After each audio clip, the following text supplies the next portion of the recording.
Yes, good afternoon and welcome to this press conference just 2 days before the general election here in Denmark. I'm Tom Gillesberg. I'm running as an independent candidate in the election in the greater Copenhagen area. I'm also, as some of you may know, chairman of the Danish Schiller Institute. I am a close associate to Lyndon and Helga Sept has been working in close collaboration with them for the last 28 years. And right now, in this election, I would also say that I have become quite a talk of the town being Copenhagen, where I'm running. And that's because, contrary to what everybody else has been doing, also with their election posters, which basically has a pretty face and a name and the letter of the list running, I have been having these posters up all over time with the slogan "Glass-Steagall or Chaos."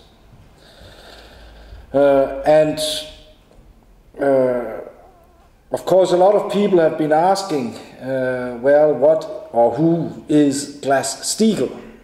Because in Danes, think back to the times which they've learned about in the history classes. In the 30s, you had an election campaign with the slogan "Stauning or Chaos," with the Social Democratic Prime Minister at the time. But the reason I have been running with this slogan in the election and actually been accompanied, I've been running here in Copenhagen, but there's been two other candidates running in other parts of Denmark. Janus Kramer running in the Aarhus area in the eastern Jutland district, Hans Schultz running in northern Jutland, has been to prepare Denmark for the very dramatic time that is onrushing right now. As we speak here today, as a matter of fact, there is a wild panic out in the financial world and a huge discussion about about what will happen now after Jürgen Stark left Friday as the chief economist of the European Central Bank. He was also number 2 man after Trichet, and he left in protest over the European Central Bank's policy of buying up Italian and Spanish state bonds. Says this cannot go on. There has to be a change in policy. Of course, on the basis that he, as most Germans are aware, if you just pump out money, you get hyperinflation. And this is the reality which we then have been taking into the Danish election campaign, also with this smaller line down there, bank separation, not hyperinflation. That right now, in these times, if we keep going on with these bailout policies, that be in the United States, in Europe in general, in the European Union, or just here in Denmark taken by itself, you will not solve anything, but you will simply create a process of hyperinflation. So you have to do what there's not been the willingness to do so far, which is to have what we call a Glass-Steagall policy like Franklin Delano Roosevelt had in 1933, of going in and dividing the banks and saying there's one part of the banks which has to do with the real economy, which has to do with giving credits to industry, to agriculture, to normal households. That part of the banking activities is necessary and has to be kept functioning. But there's a lot of other activities in the banks that is simply financial speculation, which is simply a gambling casino. And that cannot and should not be supported by the government, because if you do that, then instead of banks being bankrupt, you'll simply have the governments going bankrupt. And that is exactly where we stand right now, in crisis in Greece, in Ireland, in Great Britain, potentially in the United States. Governments taking over these huge amounts of debts and therefore themselves having to face the problem of a threatening state bankruptcy. Now, a lot of people has been shocked about that I have been taking up these issues in the election campaign, because these are big issues. These are not the normal questions of should you have more personnel in the kindergartens, or should you have this, or should you have these small things people can relate to. But this is the questions which right now is going to decide the future of us all. And here people have been responding somewhat curiously and also somewhat positively to this, because I have been running in the election before. In 2005, I had a very provocative campaign at the time, saying when the bubble bursts, new Bretton Woods financial system, where people says, what is a new Bretton Woods? How can you say this? And having in the bubble on the poster, housing bubble, derivatives, inflation. And that came shortly before the whole housing bubble began bursting here in Denmark. And a lot of people here in Copenhagen actually remember that, and in Denmark in general. In 2007, I became quite a celebrity with a campaign saying, after the financial crash, maglev over Kattegat, which became, especially with the maglev becoming a very big discussion, because people thought this was a very intriguing idea, but where journalists again and again says, but how can you say after the financial crash? What financial crash? And soon after, in 2007, 2008, as you all know, everybody became aware of what financial crash we were talking about.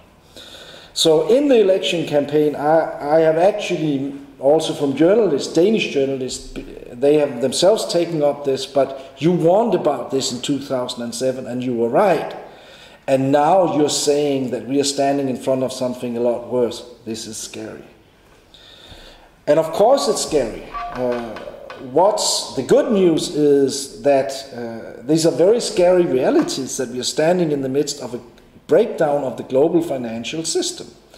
And seemingly the institutions themselves are incapable of doing what has to be done. They don't dare speak about Glass-Steagall within the institutions. But there is a growing pressure outside the institutions saying these things has to be changed. In the United States, right now there's a bill in the House of Representatives, House Resolution 1489 by Marcy Kaptur, who now have 35 co-sponsors on reinstating the Glass-Steagall Act right away. And this is becoming increasingly supported all over the United States. There's also a growing discussion within Europe of this policy have to take place. So the good news is, in the midst of this terrible news that we have this total collapse of the financial system, we're on the way into a dark age if we don't change policy, that we are people who have been warning about this, who knows also how to deal with this with the Glass-Steagall Act. And then if we do that, if the United States go with the Glass-Steagall, if countries in Europe follows, well, that also opens up the door for having the state being able to issue national credits for massive infrastructure build-up. Big projects like, not only already they have agreed on the Fehmarn Belt Bridge to Germany, we need a tunnel to Sweden, Helsingborg, Elsinore, but also here in Denmark this great project, the Kattegat Bridge, and a Danish magnetic levitated transportation system going over the Kattegat Bridge and actually connecting the major Danish cities. So, despite me being forewarned and also with the knowledge I have from many years in politics of it being very difficult to run as a candidate outside the parties and doing it on a not already popular theme, that this is not the way to get an easy way into the Danish parliament. I have been running this campaign together with the two other candidates, knowing that we are most likely will have a new government coming into being with this election, a government which will by itself will be coming in under very desperate circumstances, in a very difficult situation. And therefore I have to already before the elections and after the elections present programs for how do we actually, how do we deal with this, what is the way out of this crisis. So as things get tougher and tougher and as they say, the shit hits the fan and these things no longer can be ignored, there will be a solution. So with this introduction, I will invite you to ask questions, and please feel free to not only ask about these themes, but also anything else in the elections you might think are important at these times. Michelle Rasmussen from Executive Intelligence Review. Can you say more about the effect of your campaign and your slogan, Glass-Steagall or Chaos, in the Danish elections, including if there has been discussion in the Danish press, and generally how the population has been taking your initiative? There has been a certain amount of coverage, not what there should have been, I would say. But I was invited on a TV2 morning television, which is widely viewed on this exact, and the reason I was invited was because I had warned about this in 2007, which the journalist also said in the midst of the interview. You warned about financial crash back then. You were right. So I had a chance to present this program. Also other papers, especially on the internet versions like Ekstrabladet, like Jyllandsposten and others, and Politiken has actually been covering it and been doing it from the standpoint basically saying he's running on this Glass-Steagall, then shortly explaining what Glass-Steagall was. They felt it was necessary for their viewers. And then saying, basically all of them relating in one way or another, with quotes or other things, back to the fact that I was right in 2007 about what was oncoming, and therefore, and now I'm saying this.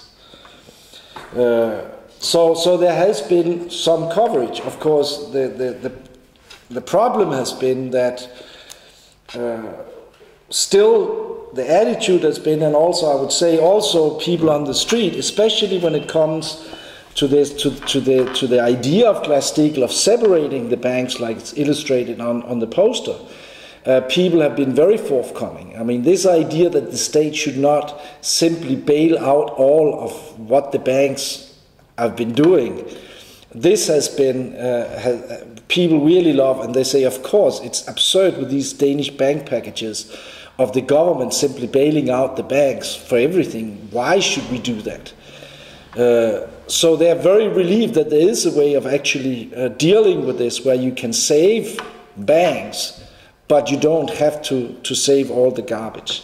So I would say that there's been this openness. Of course, the big problem has been that for most people they still feel this is a somewhat academic question. This is not life and death questions for Denmark.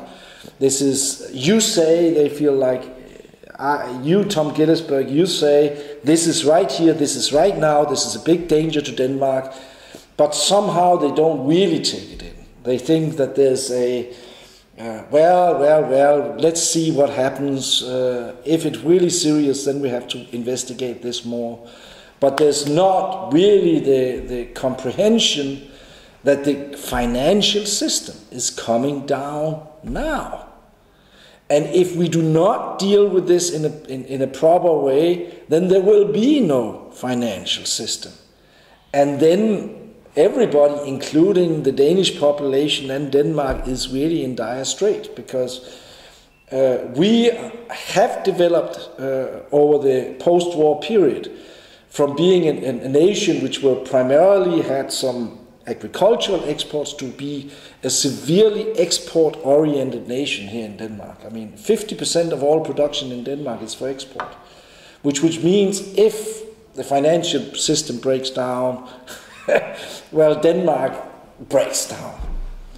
So that, it has not really, people have not really taken it in that it's that serious. It's like everybody is still in this Danish hygge, usually everything works out somehow. Usually when we hear about big disasters and catastrophes out there, you know, it doesn't really strike here. And that's probably the most difficult thing to work with. And this has also been the case. I mean, I'm not just running in these elections. We have been, with the Schiller Institute here, where I'm the chairman, we have again and again been in the parliament discussing this, warning about this, presenting what was to be done. And there has been the same kind of, well, this is kind of interesting, but it's not really relevant because we do things this way.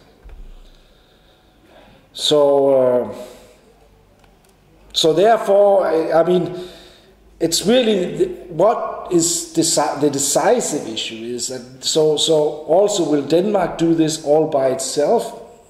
Not very likely. There is in the government coming in, I think, an awareness.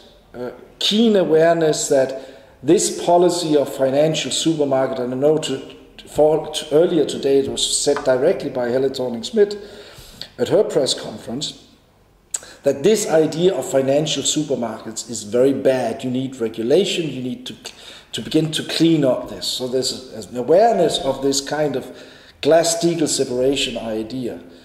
Their problem, of course, is that if Denmark was to do this all by itself, it will be very difficult. But if the United States would go along and if the Congress would actually adopt this House Resolution 1489 for a new Glass-Steagall and Glass-Steagall law, if that would happen, then I think Denmark, along with a lot of other European countries, would, under a new government, would be very much ready to do something.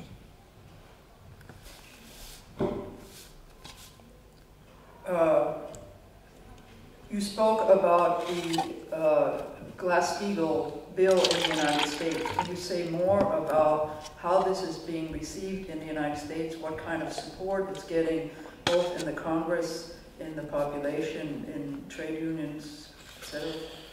Well, it is, as I said, right now there's more than 35 co-sponsors to the bill, which is already highly unusual. Normally you have a few.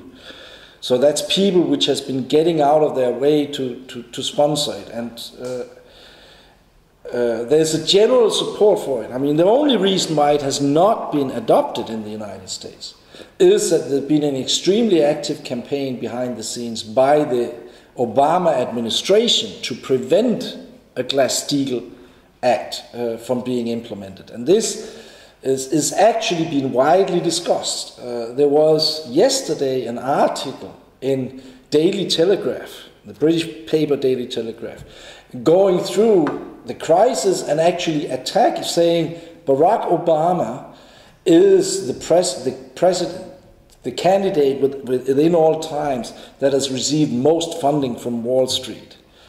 Maybe that's why he missed the boat to the degree that he did.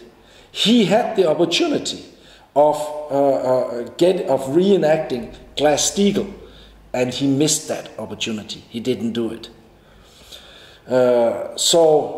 Because again, Glass-Steagall, when Roosevelt did it, this was not done on the advice of Wall Street. This was done as a declaration of war against Wall Street, saying now the government goes in and takes control, and Wall Street will no longer have the right to run loose and loot everything. Right, there's been, every day there's new reports of new, especially trade unions coming out with resolutions calling for Glass-Steagall.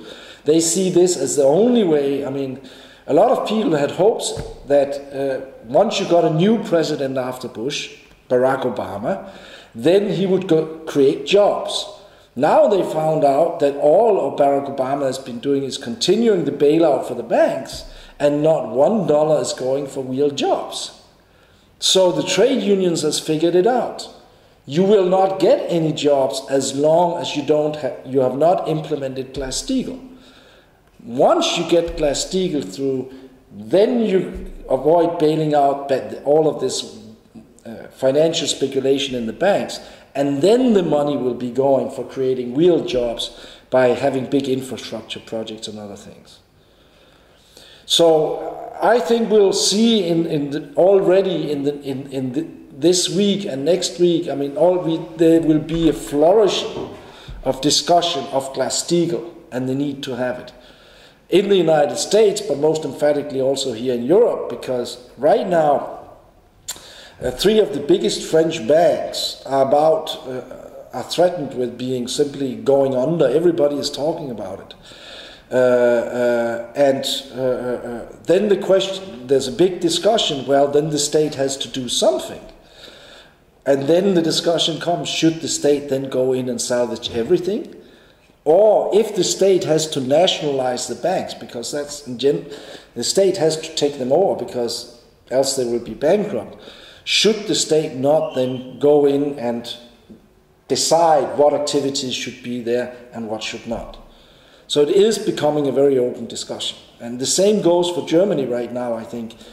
Right now, there's an more and more open discussion day by day that what should Germany do if Greece goes bankrupt? And it's where the discussion has been, and this is before was said, we have no plan B. Now it's openly been said we're working on a plan B, where basically the idea is that instead of spending money on saving the German banks by avoiding a state bankruptcy of Greece, then you say, well, then we instead have to be ready to go in and cover all of these losses that the German banks have when on their holdings of Greek state bonds and also Spanish, Italian, whatever else comes after. But then again comes the discussion. If Germany does that, then the pressure is in Germany for what you can call a Trennbankensystem. If the government does that, should the government not then decide what the banks should be doing and not be doing? So I think it's really this discussion, it's here, it's growing hour by hour. But of course, still the sense we have is the United States has to go first for it really to happen in Europe. There will be a tendency for people talking about it but not really doing it if the United States don't go with the policy.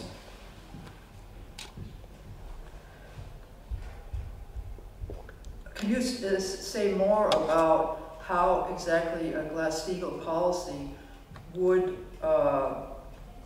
work in Europe in terms of you have the Greek possible probable default, the French banks. How would it actually work, and what would be the follow-up to what would be the second step? I mean, there will be 2 things. First of all, I mean, of course, there will be a recognition that the Euro project was insane and it's dead and you cannot revive it. And this is the process ongoing right now. I mean, in Germany, more and more people are saying, we need the Deutschmark back. We need it back. This was a terrible catastrophe. And this is the painful thing. This is what everybody has been avoiding. They're saying we have to do whatever to save this project. When you reach the point when you say, no, we cannot save this project, the Euro project is dead, it will be like then you're liberated, then you can begin to think again. So that is a key component, because when we then speak Glass-Steagall, it is that every nation has to then go in and deal with their own banks. This is a national problem. Germany has to deal with the German banks. Denmark has to deal with the Danish banks. going in and then basically going through all of the banks, which will all of them will tend to be bankrupt, because they all have a lot of assets on their books, which simply where the value of these assets is going into thin air right now. So they have to go through the banks, and simply each banks go through what has to be saved in order for our nation to function.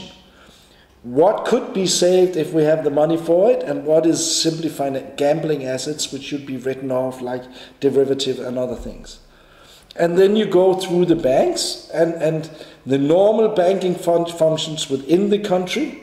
You leave them, you keep them going in the bank, and then you take all of these fluffy things, put them on the side, and deal with that as you may. But the thing is, this can only be done this has to be done within each nation by itself. So it means also goodbye to globalization as we've seen it. It means goodbye to banks, that a bank has to be a supranational entity all over the world. No. A bank within Glass-Steagall only has coverage for what it does within the nation, because that's what's relevant to the nations. What it does of speculation around the world, that should be put in a separate entity. So this will be, I mean, and each nation will then basically have to, based on their own tradition, go through how do we deal with this. I mean, what do we have of references from how did things work before the world went nuts? Huh? And then you go out and then you get some of the old bankers. You know, they're retired, somewhere between 70 and 90 years old, and you get them in with some bright young heads, and some of those, and then you say, okay, we have to pick your brains. How did you do this? How did you do that? Why did you allow this to happen? We'll then say, oh, it was a bad idea. We knew it wasn't good, but we couldn't stop it. It was, it was globalization. It was the onrush. I tried to fight it, but then they offered me an early retirement and some extra money I could buy something, and I left. So you'll have to. It's like, and that's in a certain sense why it also. I mean, the quicker this happens, the better, because the intellectual recollection of what we did before the world went crazy is dying out. I mean, you see it also in the United States. Who is the driving force between salvaging the United States with Glass-Steagall out of this mess? It's Lyndon LaRouche. He's 89 years old. But if he didn't do it, there wouldn't be the idea of how to deal with this situation.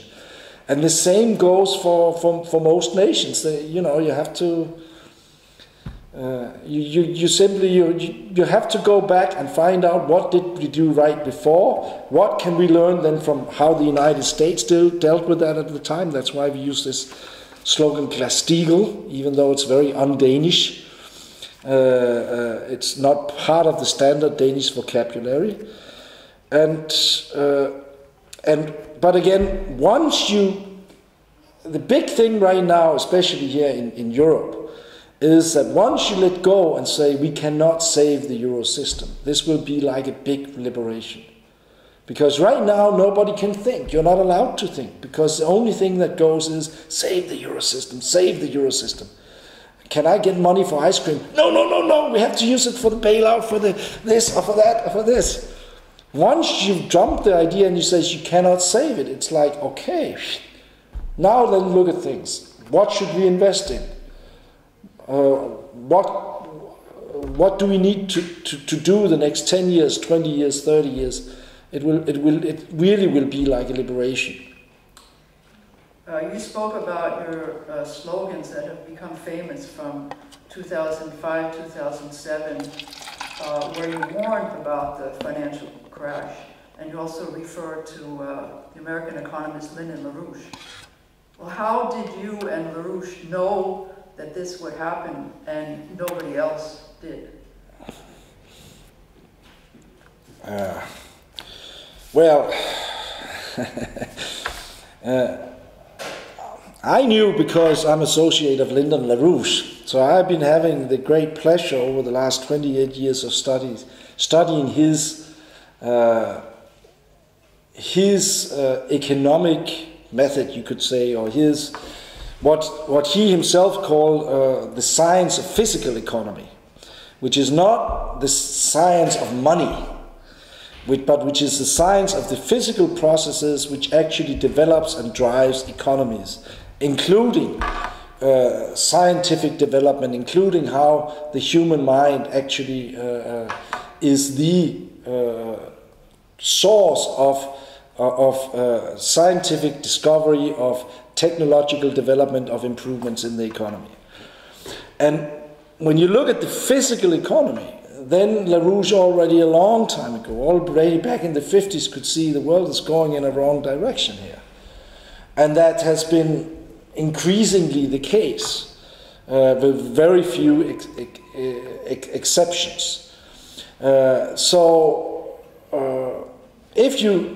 you read LaRouche's economics writings, it's very easy. Then you have no trouble seeing that the whole thing is going to hell. Then you can see that the system is phony. Then you can see that the real physical economy is being destroyed, whereas you have all of these funny money being created. And then you also know that the base of these money, so-called, the physical economy, is shrinking, and the money is just getting more and more, and then you get a blowout. You can then hide it with bubbles. For each bubble there's a story where you say, yes, we know that this shouldn't be happening, this is really impossible, but, you know, and then you make up a story why this can happen, and then like any Ponzi scheme or any bubble, then poof, at some point it blows up. So I would say the big question is not how we could predict it. That's the easy part. The difficult question to answer is how could everybody else not see it? And the answer is because they don't look at economy, they look at money. They don't look at the real economy, they look at money, they create mathematics, they create formulas, and they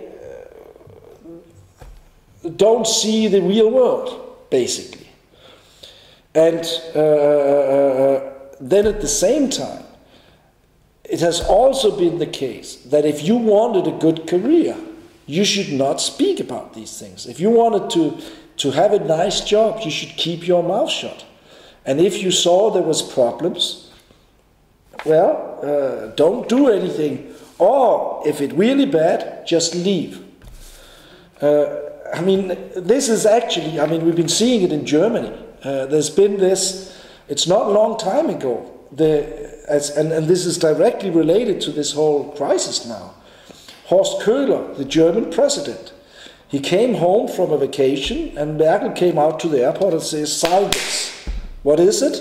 This is saying that we should be part of an enormous, gigantic bailout for Greece. And he says, and you come to me in the airport at night with this? This is serious business. This is something that has to be discussed, thought over. I can't just sign that. But he was told, sign it. So he did sign it the next day, and then he left as German president. He says, I will not stand for this. You had Weber leaving the European Central Bank, basically in the same manner. Now you have Jürgen Stark, the chief economist of the European Central Bank, doing the same thing, saying, I'm leaving. Which is a very strong protest. But we have chosen And of course, we have the advantage that we are not part of the system. Our salary is not dependent on, or our pension, on pleasing the system. But instead of leaving when something is wrong, we say, no, this is what is going on, this is what will happen, this is what has to be dealt with. So it's both a combination of most of the financial experts being blinded with this crazy financial theories they have, but also the lack of guts to speak the truth. And to a large extent, for many of them, they're corrupted in a certain sense. They don't dare speak it. You spoke about that many people do not understand the depth of what we are facing in terms of the financial collapse. And this being one of the reasons why there is not action. Can you give our readers a better sense of where we actually stand now in terms of the financial collapse and economic collapse? Well, that's tough. Where do we really stand? What's really going on there? I mean, what we know right now is that the euro system is collapsing. The European interbank lending system is totally frozen. Nobody dares lend other banks a penny because they don't know if they're there tomorrow to pay it back. At the same time, we have an immediate financial crisis that any day, literally any day, any hour, something could happen and the first bank goes. And when the first bank goes, then the dominoes begin to fall. And within, I don't know, 24 hours, if it takes that long, 48 hours, most of the world's banks, especially what you can call the transatlantic world's banks, could simply be lying dead on the floor. That's one part of it. But then underneath that, we have something which in a certain sense this is serious if you don't deal with it with a Glass-Steagall policy, because then you don't have a banking system to take over. But underneath that, we have the even worse reality of the physical economic collapse that's been taking place over the last 3 to 4 decades in the transatlantic region. I mean, and here the world is somewhat separated, because in Asia you have actually had genuine economic development. You had a lot of build-up of physical production, you had a lot of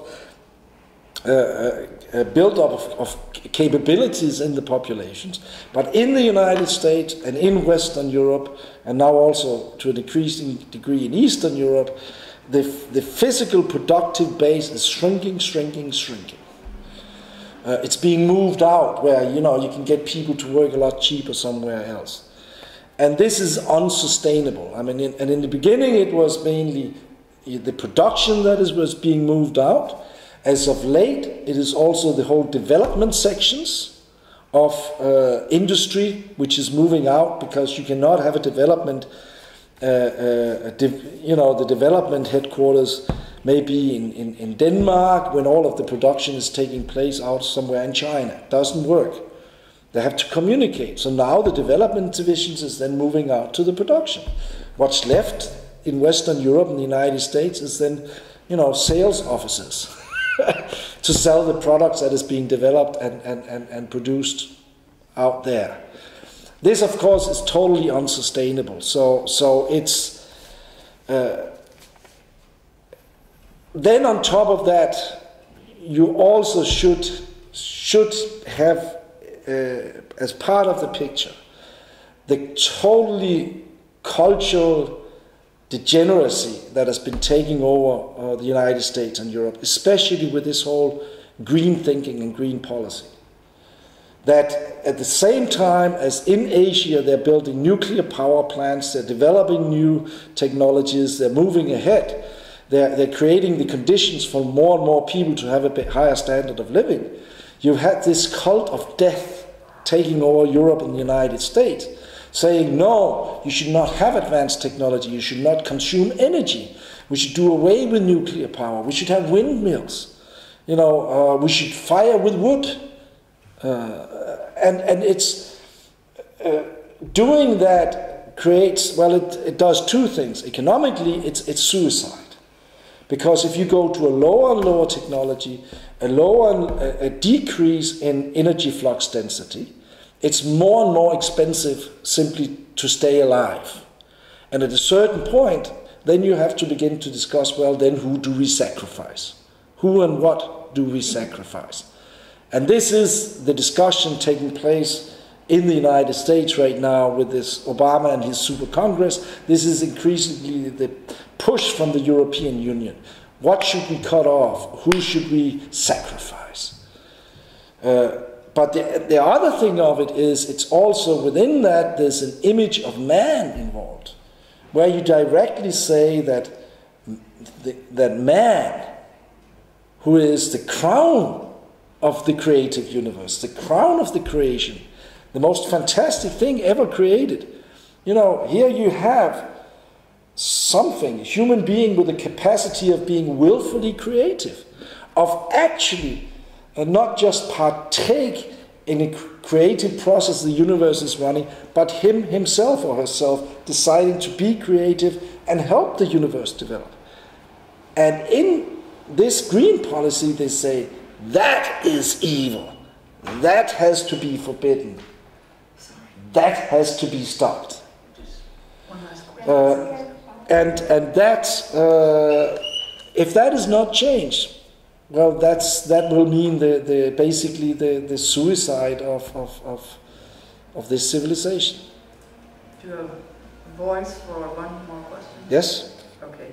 Helle Thorning-Schmidt, in her press conference, she spoke about that the most important thing is having a future for the youth, and that instead of having an austerity policy, that they would be committed to an investment policy. So I want to ask you, what do you see as the challenges for the new governments, and what are you speaking about as an investment policy in terms of national credits?